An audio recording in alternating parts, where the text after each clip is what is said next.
Welcome to AnthropoSophia Today Radio Network. My name is Douglas Gabriel. I'm your host, and I am so excited to talk with my guest today, Andrew Linnell. He is at the cutting edge of what I think is the very topic that needs to be studied by anthroposophists. Welcome to the show, Andrew. Thank you very much, Douglas. I'm very happy to be here. This is so exciting for me. I'm going to tell, as I do, my own version of things, my own little biography here. For a minute, so we put this in perspective. Even though I'm an NSA, ex-NSA guy and got one of the first computer programming degrees you could get in 1972, I'm kind of an anti-computer dude. And I'm talking to Andrew Linnell, who in the pre-conversation we're having now, he told me he was an engineer, but on so many different levels, I'm not even going to attempt to give a biographical overview of him. But let's just say that as an engineer, he's worked with digital, he's worked with many companies that are high-tech, and he is kind of, in my opinion, a lead person for what I believe is a small movement within the Anthroposophical Society to, in my opinion, again, wake up and look at the effects of the human spirit in relationship to machines, exactly as Rudolf Steiner told us to. So, Andrew, you have a newsletter called Mystech, and you are kind of at different conferences. I saw you at the Natural Science Conference in Ann Arbor, and you spurred me on to read these amazing books by Paul Iverson and all that. And so now I'm so thrilled to have a conversation with you to see if you can straighten out my thinking, because there's a digital divide. I'm on one side, the old people. There's a bridge. You've crossed the bridge, and you're on the other side, and you've been deep into all of this, but you didn't run away from it like I did. So what I want to do today is you just give a chance for you to tell people about your work, what you're doing, who you are, and give us an idea about what we're supposed to do about our interface between the human being and machines. Well, I'd love to do that because I think this is so important. We have people all over the world who are discovering how machines and the wireless technology are affecting them, and in ways, or I should say probably affecting their children is where they're seeing it even more. And they're unhappy. In fact, they are very afraid of what is happening. We have movements to stop smart meters.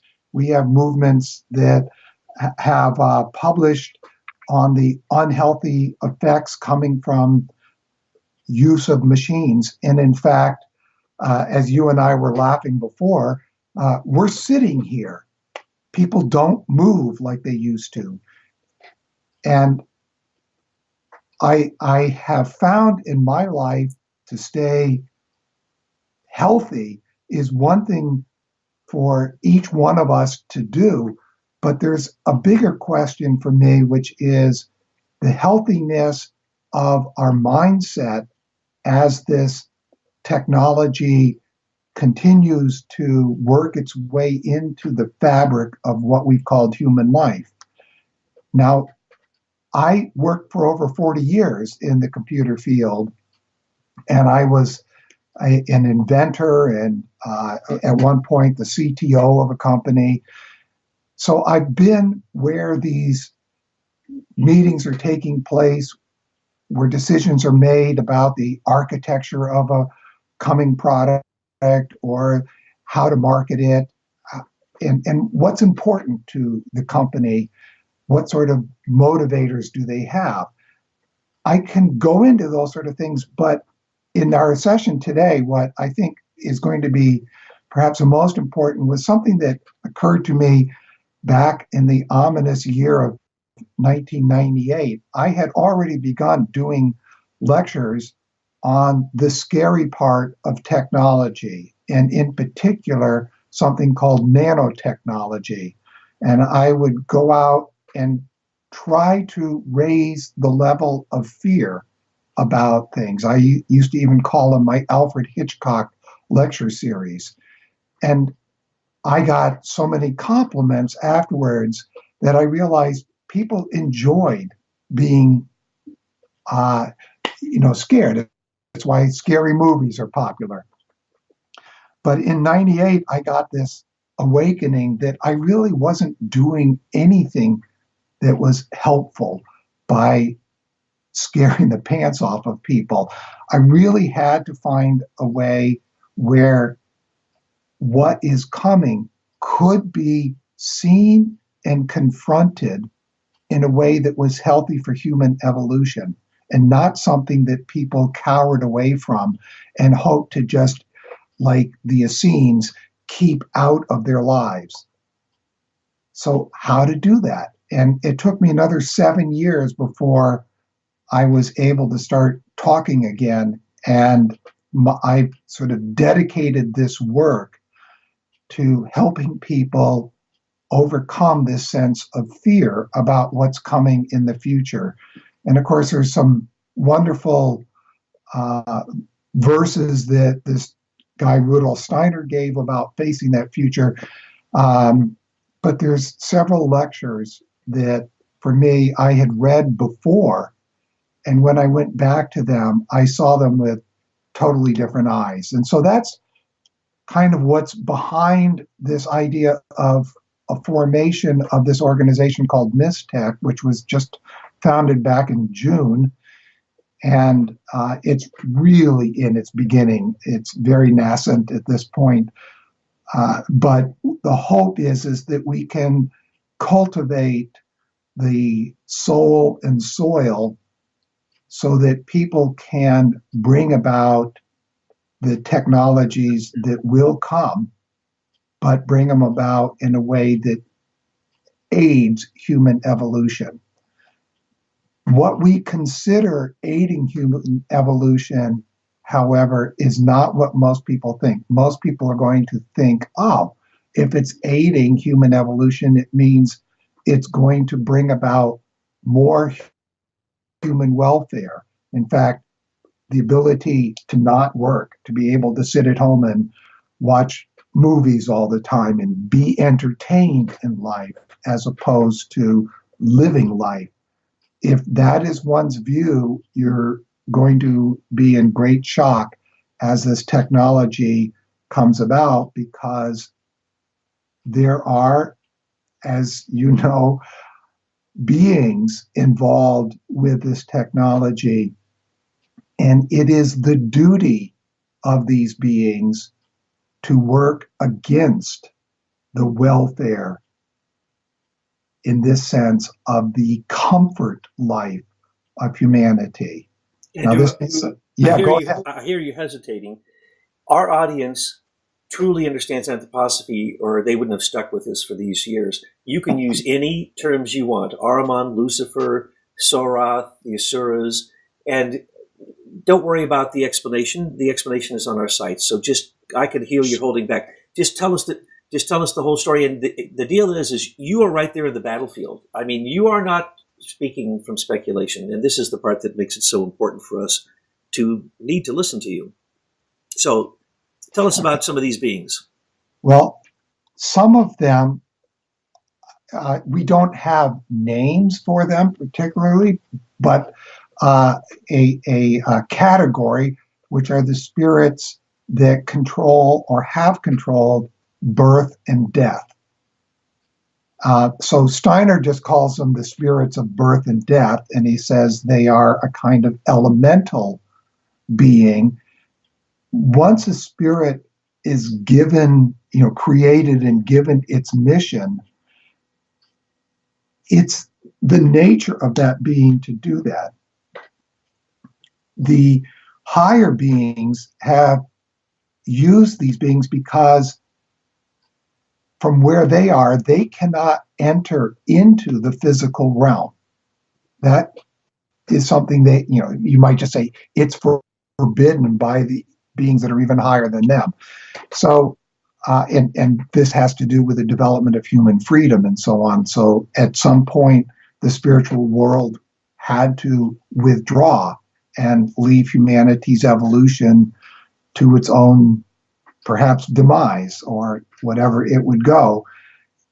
This is why in the past, the ancient mysteries came about so that human beings could continue to reach upwards to get the guidance needed for their particular ethnic group to continue its evolution.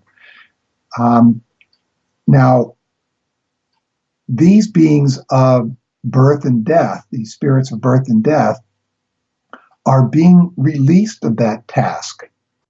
And we see this in the great fall that we have experienced in the last 150 years in fertility. If you go back 150 years, the average was 7 children per woman. Today, it's under 3, and it is rapidly falling to be under 2 within the next 100 years. Where will this go? Will this continue? Rudolf Steiner has indicated in several lectures that by the year 6000 AD, all women will be infertile. What does that mean for humanity? Well, we'll come to that question in just a minute, but this is releasing the spirits of birth and death from attending to those things. We also have at the other end lots of machines and so on that are keeping people alive past the point where, had they been under the natural process, which would mean where we incorporated these beings of birth and death, the person would have died long ago. But now we have machines entering in to prolong people. And we find these machines are not just respiratory things or dialysis machines, but they're pacemakers.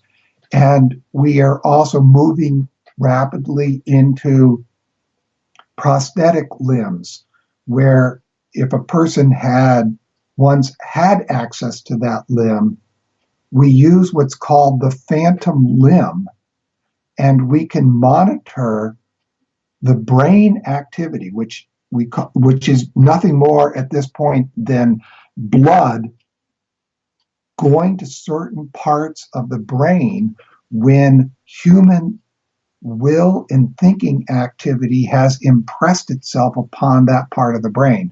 So in AnthropoSophia, of course, we consider thinking as a spiritual activity. And we have no idea at this point how, when I go to move my arm, that happens.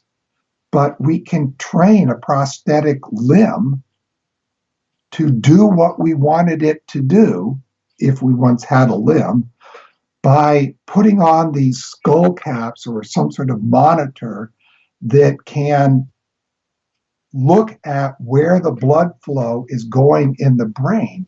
And for each action we have, for each individual human being, there is what you could call a signature in the brain activity, where if I wanted to pick up a glass of water, for example, that signature appears in the brain at the moment that the will activity of reaching out the arm and grasping that glass, and then the will activity to bring it to my mouth so I can drink it.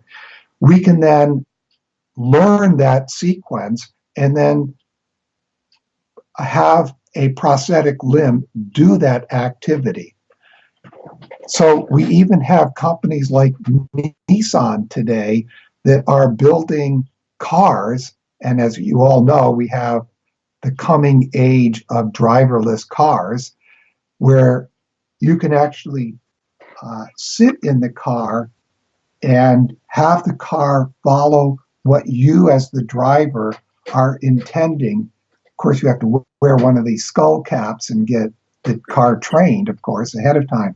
But you can see where this is going. And is this, it's a question, is this the answer to the loss of fertility in women? If we have no more children being born by the year 6000 AD, how do we get ready for that? When will it become a crisis for humanity? Well, it'll be well before that. And so these transitions that take place gradually. They don't happen suddenly. So we can see this development of prosthetic limbs as something which is child's play at this point towards what will happen in the future.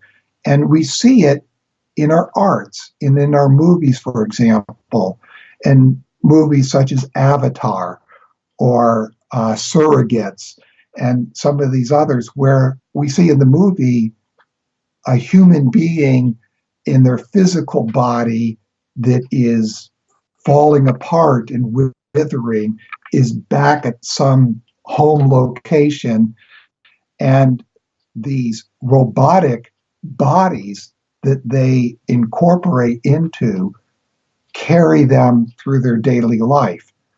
We can see that perhaps in physical life coming. We can also see the development of a virtual life, so that should there be some energy crisis in the future, or for other reasons, perhaps human beings may work for a company but never go into anything other than their virtual reality office, where they meet their colleagues there inside this virtual office. Both are probably going to happen. And interestingly, I can imagine, if we look back about 4,000, 5,000, 6,000 BC, when human beings felt that the only reality was the spiritual reality, and they called the physical world Maya or illusion.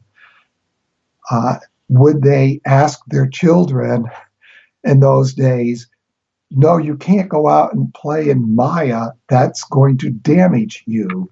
You need to stay here in the spiritual world, and parents worrying then about their children.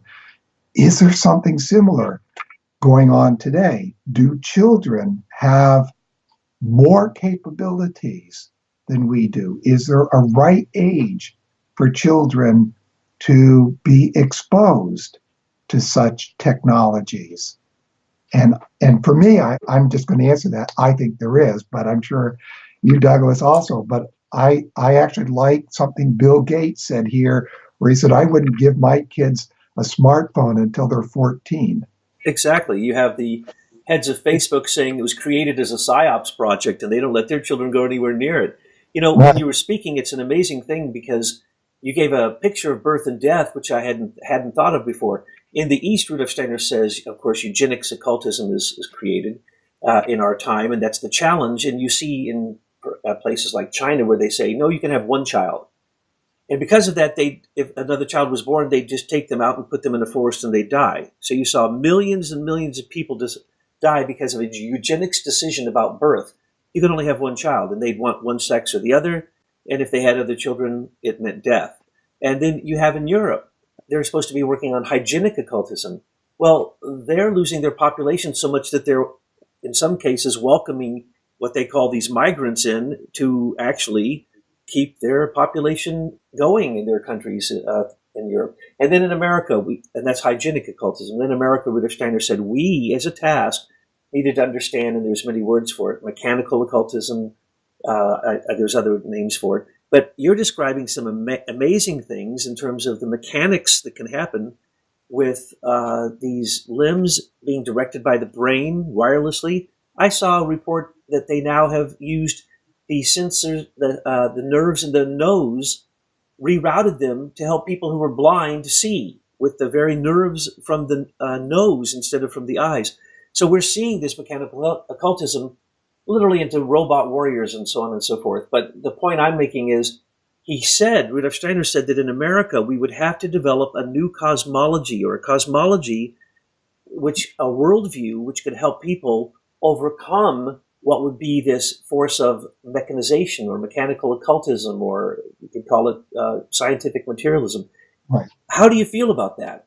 Well, I'm glad you bring it up, and that in all of this development towards mechanical occultism, and all of this development in any of these other fields, the fields of medicine and hygiene, and in the fields of proper birthing and eugenics, there is, and I would say actually in everything that comes to humanity from now on in the next 2,000 years, it will come as a double-edged sword. It will have its good side and its side that can lead humanity into evil. We are in the era of free choice. We must have these things, I don't want to say in a confused way, but in a way where it takes us deeper penetration. And in this regard, Steiner referred to in his last letter to the members before he died that we have to balance our work as we go into sub-nature, which is this realm of electricity, magnetism, and a third force, with our rise up into supernature, as he calls it in this letter. And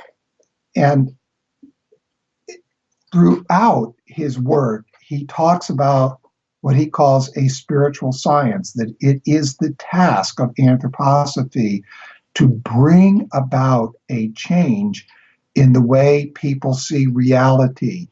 Steiner was a monist. He did not believe that there is anything other than in the appearance a separation of the spiritual world and the physical world. But while we are in the physical world, we do experience an abyss between that which we experience through our senses and that which is the reality of the spiritual world. But from the spiritual world's perspective, it's all a monistic, it's all oneness, which of course makes those who were part of the Eastern faiths and so on happy, because that's been their message from long before the time of Christ. And so there is a reality in that message of a monistic or a singular world perception of what reality is. But within that reality, as we've been talking about, there are many kinds of beings. And one of those beings that you mentioned before goes by the name Ahriman within anthroposophy. This being would be, in a sense, the balance to the being Lucifer. Christianity used to have these as differentiated beings, but somehow over the centuries, these became one devil. Lucifer's name means the light bearer. And so often Ahriman is called the prince of darkness or Satan, but often Satan is applied to either Lucifer or Ahriman. But in this sense, Ahriman seeks to bring to humanity the hindrance towards rising up into the spiritual world. Lucifer would welcome us rising up into the spiritual world and foregoing anything of the material world. He wants our soul and spirit to worship him and follow him in that sense. Whereas Ahriman is the one that would say, you're wasting your time with anything spiritual. I can give you this or that medication or this or that drug, and you can have any of those spiritual experiences you desire. Everything really depends on the physical world.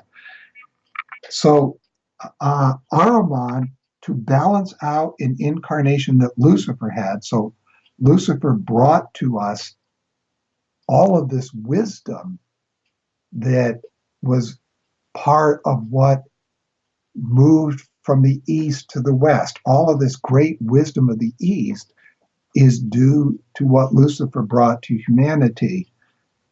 This has to be balanced. And so, in a way, one can say, and I will give Paul Emerson credit for this, when he said that, Paul Emerson brought this up first, that if we were to consider that in the Garden of Eden, Lucifer tempted the woman aspect or the feminine aspect of humanity in the higher gardens of life in the etheric realm, then Ahriman's goal is to tempt the masculine part. Now, every man and woman has both, of course. And so the temptation now will be to forego anything to do with the spiritual and rely completely on the material world for all of our intelligence, for all of our spiritual strivings and everything else, that we can do it all physically.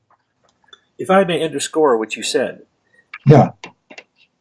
Rudolf Steiner points out that the greatest moment of human evolution was when Christ incarnated. He calls it the mystery of Golgotha. And on one side of it, before Christ, there was the incarnation of Lucifer in China, and he brought all that wisdom you're speaking about, but too early. And now, 2,000 years on this side, we have the incarnation of Ahriman in America, which, according to some indications, and some people believe, Ahriman is incarnated. My question to you is, with eugenics in the East, they are doing all, of course, this is DNA manipulation, of course. It's all kinds of manipulation to basically create designer children, and we already have that. And then the hygienic occultism that was coming out of Europe was supposed to bring a healing force, and the healing force in America against mechanical occultism was cosmology, or as I would call it, understanding the cosmic Christ, really understanding who you are, the past, the present, the future.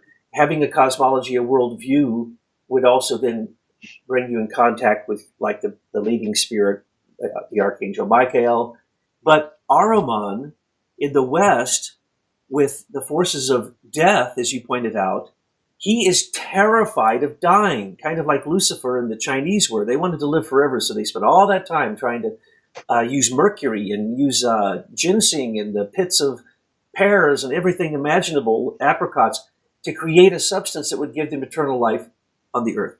Ahriman, according to Rudolf Steiner, wants to live forever on the earth. Now, we hear in every science fiction movie nowadays, that's a good one, about the future, that's this really powerful beings are going to incarnate into the machinery of the internet.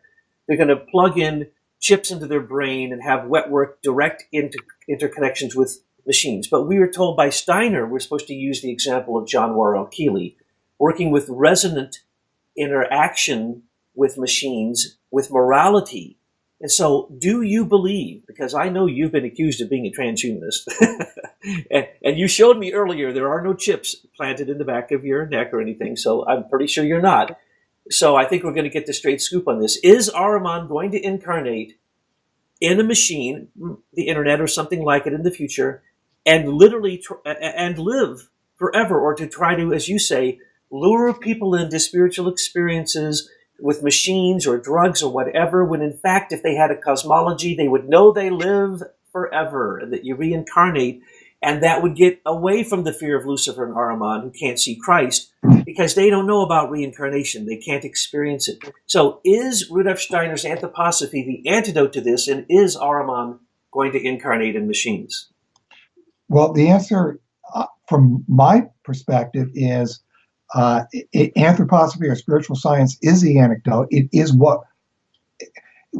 whatever you want to call it, but a science of the spirit, taking that knowledge, methodology, and everything, and applying it then to spirit, coming to understand the spiritual world and working with it. We'll have to come to working with it, is the antidote. But we must allow Ahriman to have his incarnation. He will balance the Lucifer one. He must have it. And fearing it does no good. In fact, it actually helps Ahriman succeed in what he has to do. And it must be in America as a balance for what happened in China in the third millennium before. And as we enter the third millennium, which we're in now, we are entering the time, and you can see all the preparations for that happening. What kind of body will Ahriman have? Well, I suspect it is going to be a human body, not just a machine, but it will be a human body where many of the bodily parts have been replaced with a machine. But it will still need to be a human incarnation. So I suspect further that it will happen when the current time spirit, who is Michael's period, is over, and the next one, who is called Arifiel, whose home base is Saturn. That to me feels like the right time for Ahriman to incarnate, and I think he needs a lot more time to prepare for it. And so some human being will have some catastrophic event happen to them, and they will be rescued by medicine and given lots of machine parts to keep their biological body ticking. Well, Rudolf Steiner said that we should enter into the belly of the dragon. And so in my very naive mind, when I was a teenager and I was going into the NSA, I thought, this is beautiful. I'm going to go into the belly of the dragon, and I'm going to take some kind of poison pill with me. And when I'm in the belly, I'm going to leave the poison pill, and I'm going to get right next to Ahriman, and I'm going to look him in the eyes, and I'm going to do him in. And then I read Steiner better, and it's like, oh no, you're not supposed to do that. So what you point out, that you're not supposed to be afraid of Ahriman or these machines, is huge. This is so big of a step for people to take. Today I put together a 15-page report on all the illnesses created by the internet and social media and interacting with machines. And it's only begun. That was a one-day research on the internet, an open source research. And now I'm going to go to all the research showing that when you get near the machines, what they do to you. They now have shown that you hold your cell phone to your head, and it gives you brain cancer. It actually deforms your brain above the Broca, the Wernicke areas, because you're irradiating it. So there's all this fear, and I liked what you said. We can't fear it. We can't stop him. I learned that even when I was running away from technology. But these are the fears of anyone who really studies Steiner. He gives views of the future, and you were going into some of it, that are terrifying. And one of the things that he says, which Paul Emerson underscores in his books, some of which I think I agree with it. I don't agree with some of his concepts or the way that he characterized it, though it's a beautiful book, and it does inherently give a cosmology. If you read the whole book, then a cosmology of AnthropoSophia somewhat arises out of it. But the real question for me is, and this was the shocking reality, when you have not a dot, not a punch in a punch card, but you now have a magnetic yes or no on every dot, a 1 or a 0, a yes or a no. Those magnetic dots, say in a microprocessor, which is, as big as your thumb, can do all that work, but where does it do it? It does it in darkness. It does it in a place you can't go. It does it in a language you can't understand, because it's been, millions of hours of software writers have written these thoughts, and now they go into this realm that is not in, according to Paul Emerson, this dimension. It is in a realm Rudolf Steiner calls the eighth sphere. And if you want to get anthroposophists running away from you, ask them their opinion about the eighth sphere. Now, I don't think you're going to run, and I'm going to ask you, is this true? Are we giving our whole ego in this sphere over to these beings in another sphere that is the eighth sphere that is technically not even in 3 dimensions? Is that the way you understand that, or what do you think about that concept of Emerson's? So the eighth sphere as a spiritual entity existed from the beginning of Earth evolution. So, as you probably know, Steiner referred to previous, and if I were to use the lexicon of today's astrophysics, I would have to say that our current solar system had 3 prior incarnations. And if you look up something called metallicity, you will find that astrophysicists agree that in that first one, you would have had hydrogen and helium only. And then it would have had a supernova, And out of the supernova, you would have had fusion, nuclear fusion, creating new elements, which would become then in the next one, the element of air. And then you would have had another one. And then you would have had a third one after that to create the heavy metals and so on that we find in Earth existence and within our planetary. If you look also, just real briefly, at the way Steiner describes the formation of this, he would say, yes, we had a nebula to start with on this round or this Earth incarnation, the Earth planetary condition.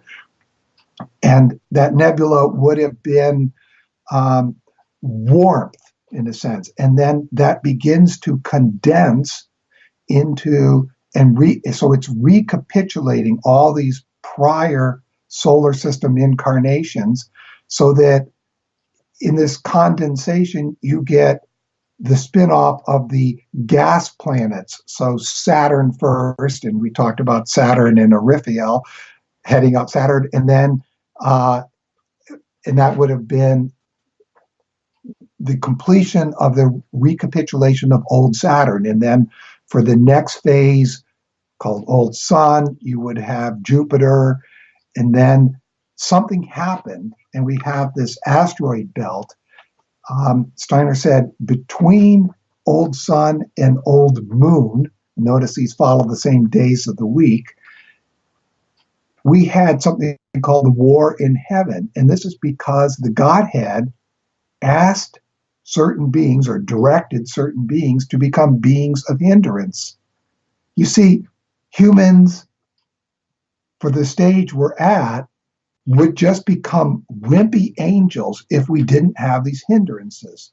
So in this regards, we need Ahriman and the hindrances to become strong. And so when you bring up these sort of things of what's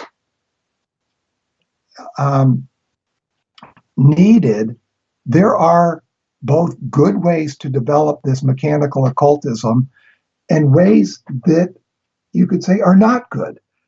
And the not good ways are those, and he actually points to certain forces that will be available to develop this that come from Gemini, which, has this duality to it, and Sagittarius, and the use at midday and midnight, versus forces that come from Pisces and Virgo at the moment of sort of sunrise in the early morning and at sunset. These forces can, when used in this resonant technology, this Keeley type machine development, can do no wrong. And the human morality, as he points out, plays an important part for making these machines work. So we will have machines that will work regardless of your morality, but other machines that will work only when your morality is correct. And this begs for a certain kind of interface to the machine. Now, this is where it gets confusing for many anthroposophists. There are two types of machines that Stein is referring to here. One is a machine that could be electrical, but has this interface that can screen your moods and emotions to say, oh, that one I will let through. No, that one I won't let through. And then he talked about another type of machine that comes even further in the future, when humanity can actually approach and build this and use emanations that are coming from them in a totally selfless way. We're not there yet, but in those machines, the machine itself, its engine, will receive these emanations coming off of us, and those emanations will drive the machine itself. Some people call that an etheric technology. Now, as human beings begin to lose our physical bodies, and we can see this underway in all sorts of ways, from our lack of movement to our diets to the obesity problems and so on, our physical bodies are going away. We can see that as we talked about just in the fall and fertility. And when you carry your cell phone next to your testicles and these sorts of things, what are we doing to these? We are altering our own ability to procreate.